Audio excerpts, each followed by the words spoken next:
Welcome back to the Andrew Tate Show by GSMC Sports. Before the break, Tate was talking about the Knicks and their offseason and some changes that he sees that could be potentially helpful for their next season.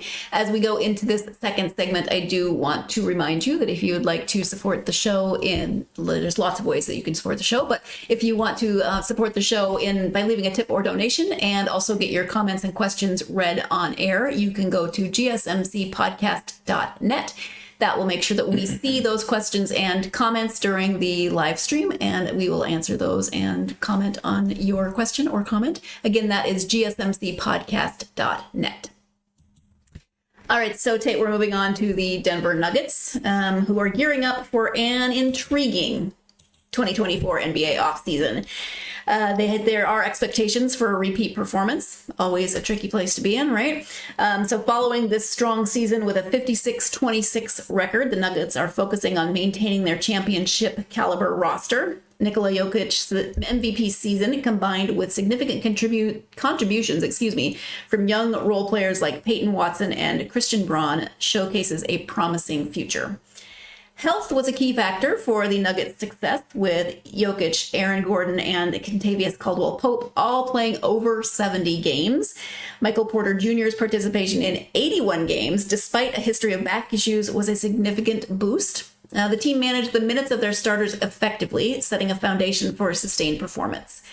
Looking ahead, the Nuggets aim to retain most of their roster. However, upgrades at the backup point guard and center positions are necessary, especially with Reggie Jackson aging, and neither Zeke Nnaji nor DeAndre Jordan fitting the bill as reliable backup centers. The franchise could benefit from signing a seasoned ball player like Jonas Valanciunas. I practiced that. Valanciunas, I think that's right. Don't ask me. The upcoming draft offers opportunities to strengthen the bench. Potential picks include Weber State guard Dylan Jones and UConn's Cam Spencer. Financially, the Nuggets have limited flexibility under the second apron of the salary cap.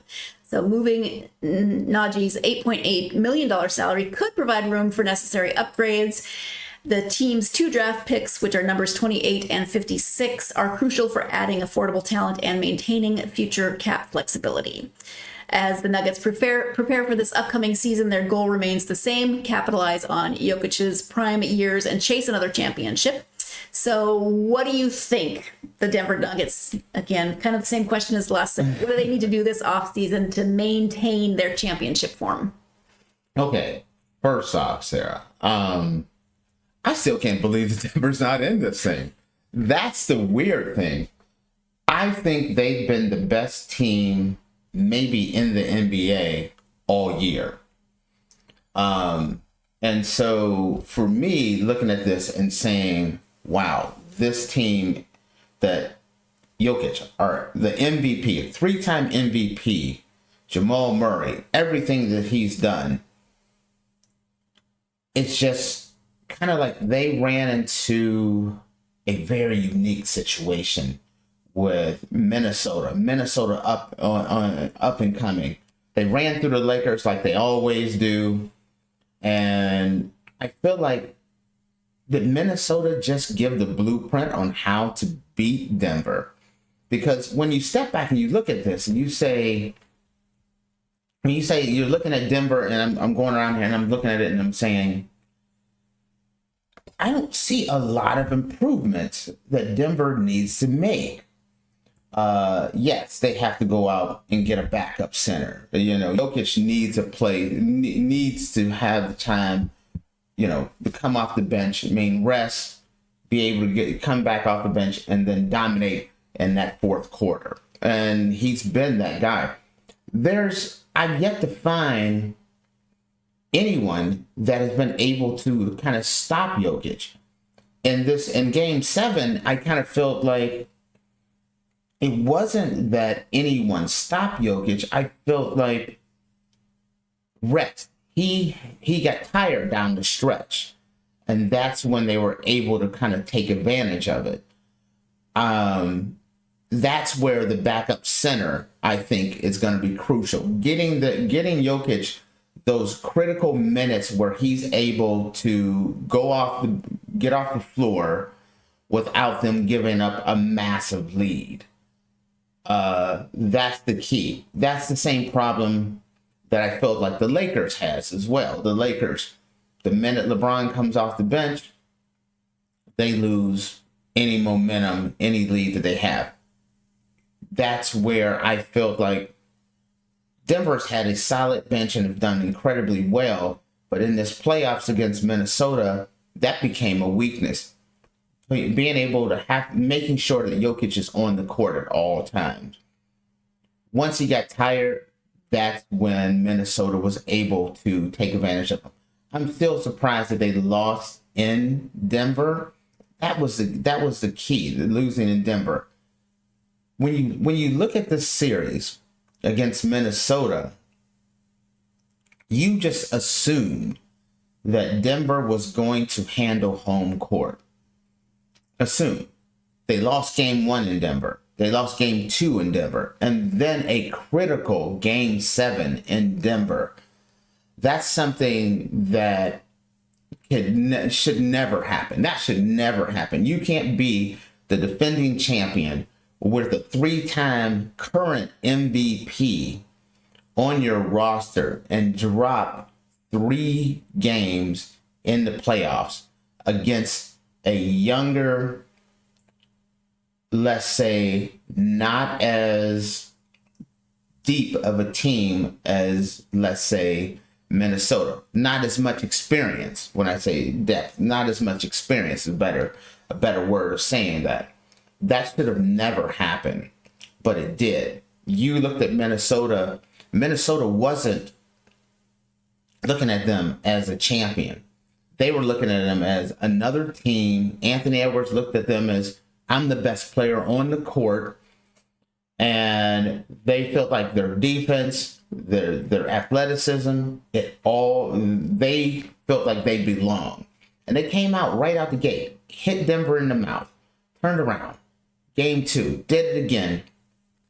Denver had a chance. I personally thought when the series started, I had Denver as going to win this series easy. But I kind of felt like they came in and hit Denver in the mouth right away. It shook Denver up. And I thought the only thing that saved Denver was the fact that they had that extended time off before game 3. And that's where I thought was kind of key. So it's going to be very interesting to see what happens. I don't really look at it. There's a lot of moves that you have to make when it comes to Denver. So, it's going to be interesting to see, especially when they're already up against that second apron. Well, we know that Jokić is going to play an important role. Obviously, from some of the younger players, do you see any of the younger players as being potentially really important for next season? Well, yeah. I mean, they got those players coming off the bench. They're critical because of the fact that Murray had some health issues. Jokić had a few health issues. You're going to need solid players coming off the bench that's going to allow guys like Murray and Jokić to get that rest. They're going to go. Denver is good enough right now to come back next year, and I would still put them as my favorites to win the championship. Even though they didn't even make it to the Western Conference Finals, I would use Denver as probably my favorites to win. The question is not their core unit. It's bringing in those critical pieces that, especially at the center position, I think that's the key. Can you find someone that can give Jokić the rest he needs? Critical in that at the end of the first half, giving him an extended rest right before going into halftime. Right before, in that third quarter, right before the fourth quarter kicks in, when you're going to need him, he needs his legs, he needs to be fresh. That's when you need to pull him. If you can't, and it's shown throughout the season, they've been able to do it. But this playoffs, that's when they've had the issue. Can they give Jokić the rest? And a lot of those young players are going to be critical. Also, a guy like Contavious Caldwell-Pope, that's one of the people that could easily be a salary cap casualty. Caldwell-Pope has a $15.4 million salary. He's going to opt out. There's a really good chance he opts out. If he opts out with them already up against the second apron, will they be able to match it? If they lose Caldwell-Pope, that's when you start looking at them as they're not as good as they were this year. They need to sign critical players and fill in spots. They can't afford to lose any of their key players. So that's kind of where I look at things with them. And it's going to be incredibly interesting to see. The offseason, first off, Sarah, this has been maybe one of the best seasons ever. To go into a playoffs and have, after the first round, pretty much every major name out. No Steph Curry, no LeBron, no Anthony Davis, no James Harden, no Kawhi Leonard, all those guys, no Giannis, Joel Embiid, they were all gone. And this whole new crop of teams came up. Minnesota, OKC, Denver, New York, Indiana. There's a whole new crop of players and teams that are out there that are going to make a run. And these young teams that are in it, the Minnesotas of the world, yes, they're still in the playoffs, but they're going to get better next year. And that's the key. That's why Denver cannot afford to lose anyone. They need to be able to upgrade, but being up against that second apron makes it really hard for them to do that. So that's the critical thing that you're trying to work on there.